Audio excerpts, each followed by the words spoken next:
Okay, so as usual, if you've been before, I'm going to ask a couple of questions first, just to give you a rest, and to cover some general stuff, and then we'll open it up for, I'm sure you have a lot of questions.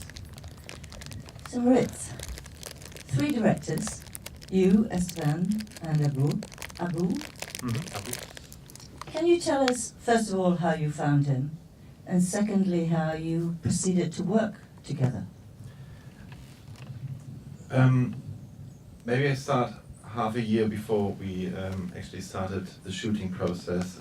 Estephan and me, we were actually together on a family holiday, and one evening we were sitting and exchanging ideas about what interests us in films and topics and situations, and we both found out that was in 2014, that we both closely followed the news reports about the situation at the fence of Melilla. At that time, almost every week you had 1, 2, or 3 large groups that would go down to the fence and try to overcome these fences. And Estephan and me both shared one thing which was very essential for the film, which was a great admiration for the bravery, for the strength, and for the resilience of these people. And when we decided, okay, let's try and do a film together in the situation, about the situation, we were trying to find a way, cinematic language, which would represent our initial feeling to that, which was that of an admiration. And therefore we thought it shouldn't be us, filmmakers from Northern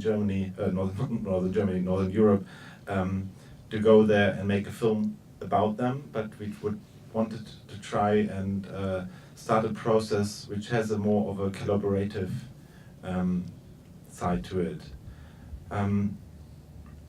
So we questioned ourselves in a way as filmmakers, as directors, and we saw, because in the process of filmmaking, there's always a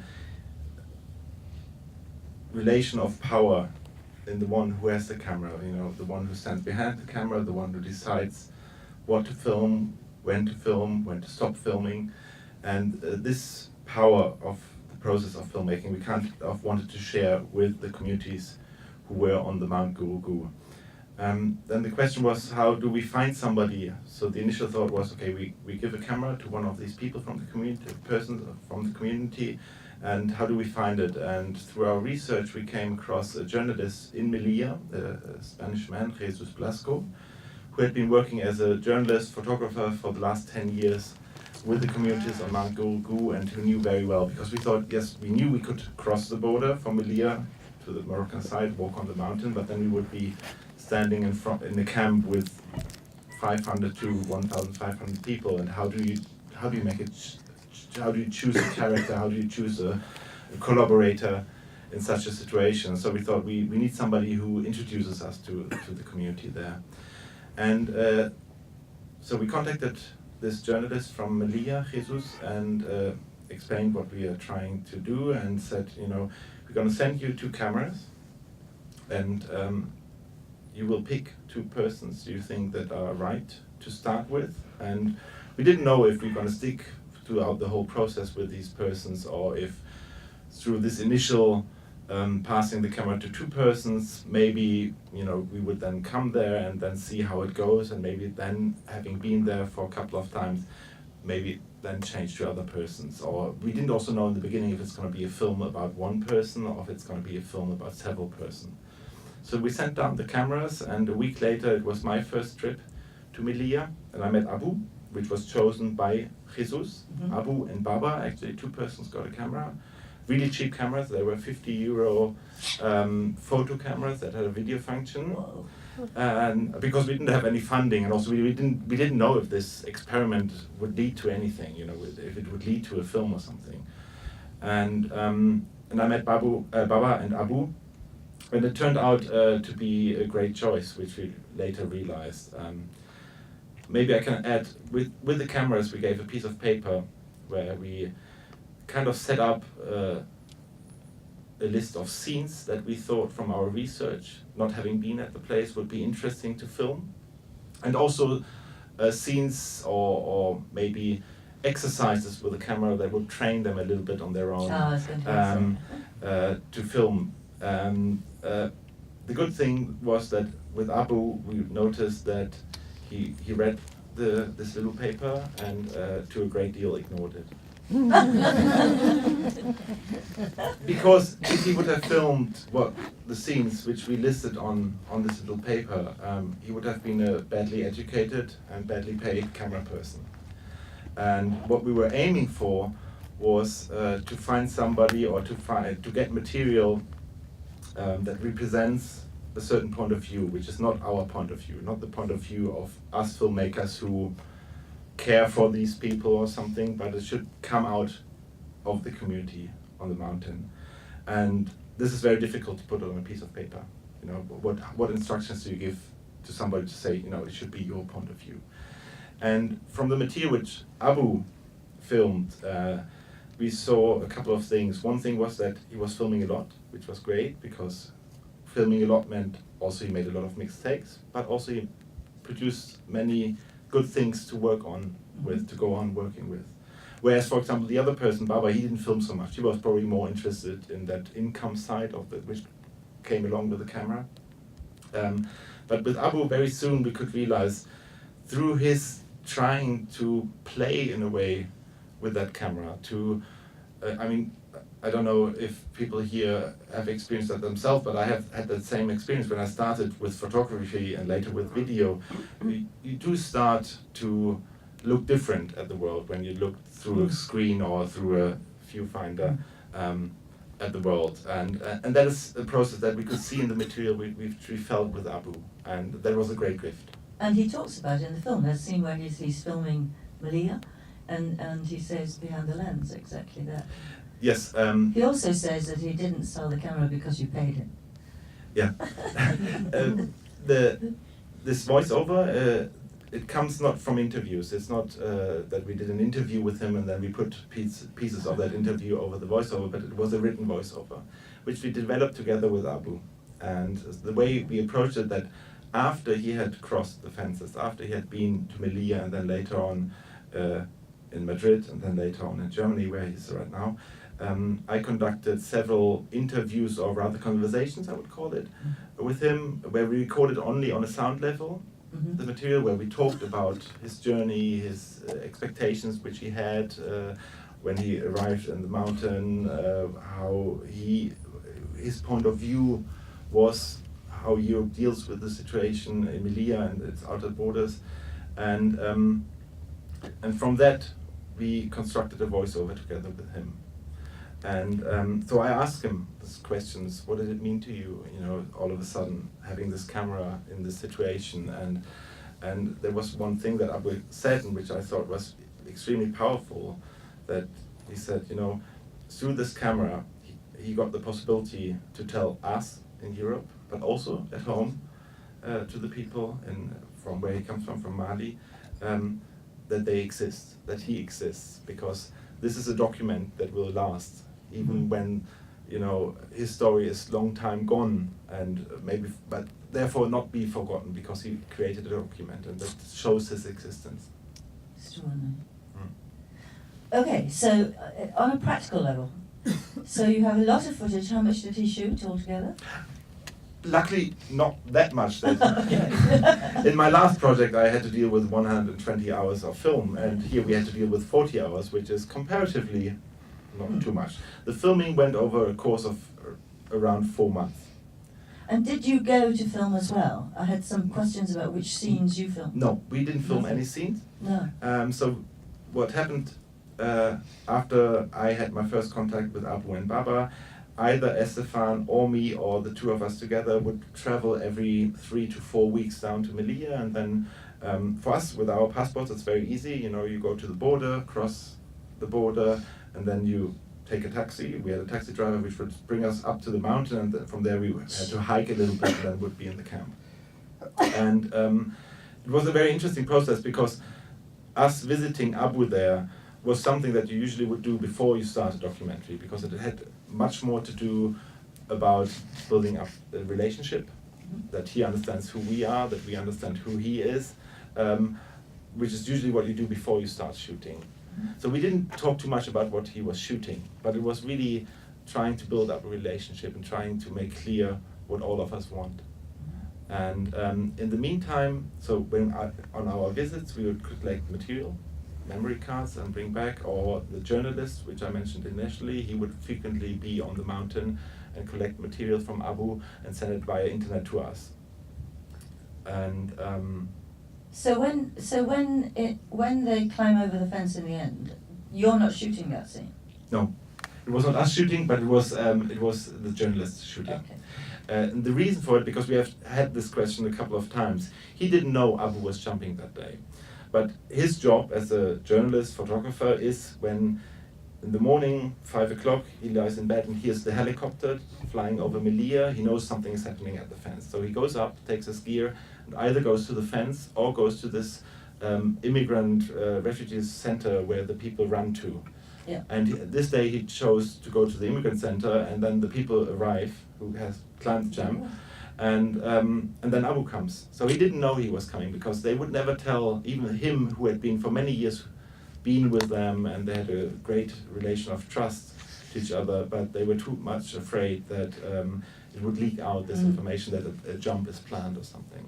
So all the footage, the live footage, them the camp being burned down, them going through it, all shot by Abou. And that's actually quite extraordinary. For example, one of our initial agreements with Abou was that we said, when you film, that's okay, but whenever there's a situation where filming puts you in danger, please don't film. For example, if there's a police raid, rather look that you will be safe, not be arrested, not be harmed by the police.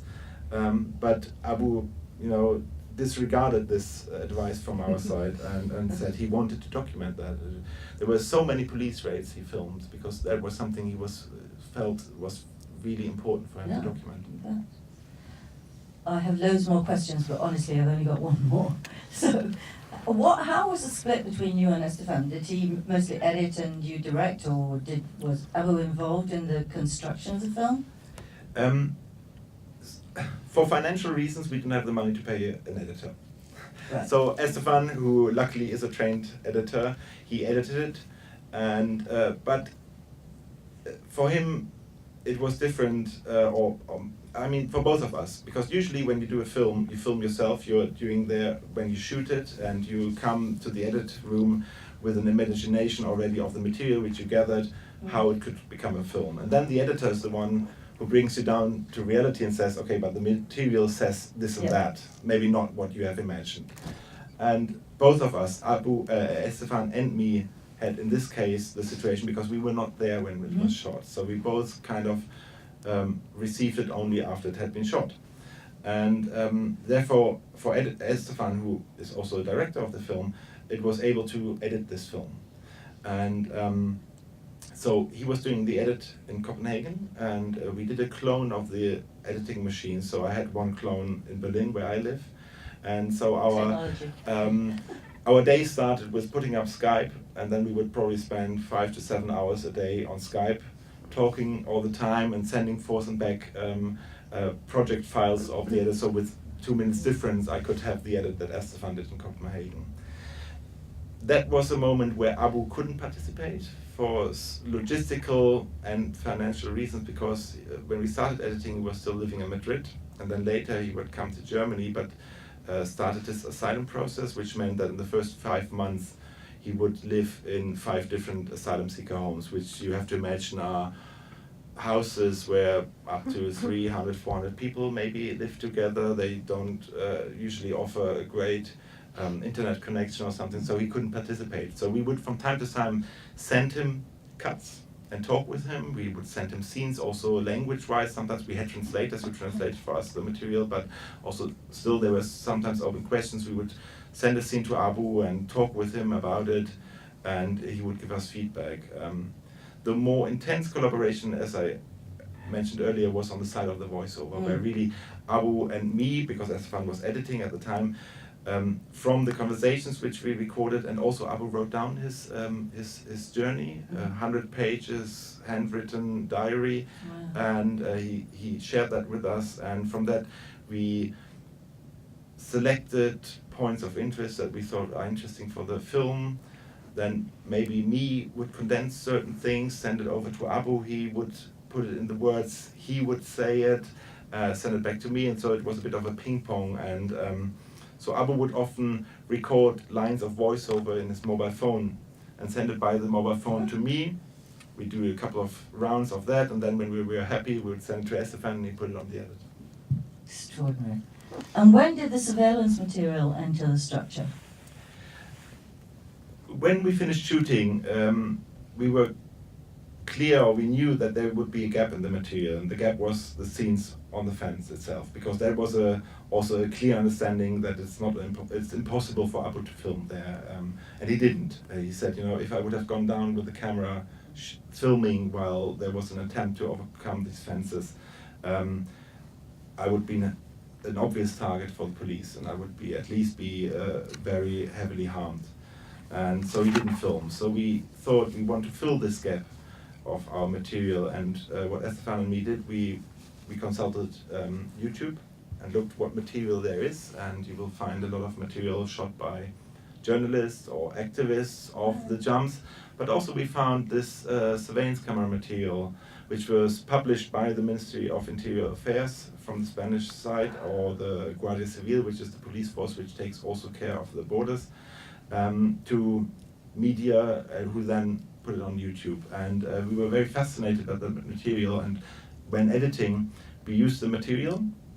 And at that stage, when we were editing, actually, a production company came on board and we got finance, and we hoped to get away with that material. But of course, the production company asked us if we had cleared the rights for that material. And we said, not quite. And so we needed to get a clearance for this material. And what we did in the end was writing a letter to the Spanish authorities, explaining rather vaguely that we're doing a documentary about the outer border situation of European Union's outer borders, and we came across the material and we thought it was very interesting, and if they could provide us with material. And interestingly, within a week maybe, we got a response saying, yes, we have a hard drive in Melilla, it's 200 gigabytes, you can come and collect it. And so we sent somebody else, because at that time already it was a bit known that Estephan and me, we do a film there in Melilla. We decided not to travel ourselves, but we sent somebody else, and also shot an interview with somebody from the police, which we never intended to use, but just we wanted to get this hard drive. And interestingly, they didn't ask for money. They didn't ask for any editorial rights in terms of they wanted to see how we use the material. And in the end, I think there is a dilemma which we are not able to escape. We do believe also in the way we use the material in this film, they are probably not too unhappy, because they have an interest to have this material out, as they had in the past.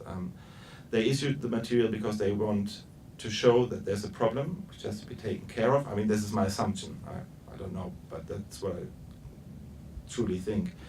They want to show there's a problem which has to be taken care of, and it's them, the police forces, the border police forces, who take care of. And there's a lot of money in these two fences of the two Spanish enclaves. Besides Melilla, there's another city, Ceuta, which is a few hundred kilometers away. They have around 28 kilometers of fences, and in the last 10 years, 100 million euros were put into the building of these fences and securing these borders. So it's also a big interest for them to have. So I believe even in the way we use the footage in the film, they still probably have no problem with that. Any questions, anyone? Sorry. Gentleman does it, Thank you. and the lady in front sorry. next. Oh, thanks. Thank you. It was a really moving movie. Thank you for that. I was wondering how Abou actually got to Europe. Did he make it across the fence, or? Yes, Abou had to climb the fence. It was. I remember I was on the airport on the way to a holiday, which shows also the difference of the situation of us three directors. I was about to go on to a holiday, and then I received a text message from that Spanish journalist that said Abou is in Melilla. And I was standing there in the line before the security. I couldn't believe it, and because he had been one of the persons who had probably spent the longest time on this mountain without luck. He says he cannot count the times, how many times he went down to that fence and tried to overcome it. And every time when we visited him, Estephan and me or one of us, you know, when the time was come when we had to leave and go back to Europe again, we would always say as a farewell, saying, you know, next time hopefully meet on the other side of the fence. And after we had done that for a couple of times, to me and to Estephan as well, it felt like not real anymore. We had given up hope. But that was the great difference between the two of us and Abou, because Abou never had given up this hope. And today when he talks about the film, he says, you know, he knew, he was firmly secure that one day this day will come. And that was the reason why he would not go, because he said, you know, I cannot go away from this mountain. Then I will miss the day. I have to be here, and then my day will come. Could I ask another one, please? Yes. Madam Chairman? I was wondering what your next project is. This is very powerful material, and I think you should get a good hearing, and you've obviously got a good relationship going with your other director. Could you give us an insight into what you might be making next? There's two sides to this answer, because one side which we are often asked is, does Abou continue filming? And he did. He actually took that camera with him over the fence. He didn't film when he was jumping, but he started filming when the next day in this refugee center, we have material from there, and he filmed during the time in Melilla, during the time in Madrid, his journey to Germany, in different asylum seekers' homes, and we talked about that a lot. And but you have to imagine, Abou arrived in Germany in April 2015. So his process, he still is in his process of trying to get asylum, is still ongoing. Means it's already 2 years, and it's a very tiring process. He lives in a small town in Bavaria, but he doesn't live in the town, but he lives in the industrial zone, which where they have a building which is a former office building of a factory, which is 50 meters apart from a German motorway. And this is where he lives with other refugees and waiting for the final judgment if he gets asylum or not. And I think it's a very tiring and stressful situation he's there. And in addition, Abou travels throughout Germany. He cannot leave Germany, but throughout Germany he has presented the film 50, 60 times at least. But it must be really absurd, I always think, because he goes somewhere, shows the film, there's people who show great interest in his story, who maybe give him positive response about what he did. And then he goes back to this asylum seeker home where nobody cares about him. I mean, I don't mean the people who he lives with, but in terms of the German society.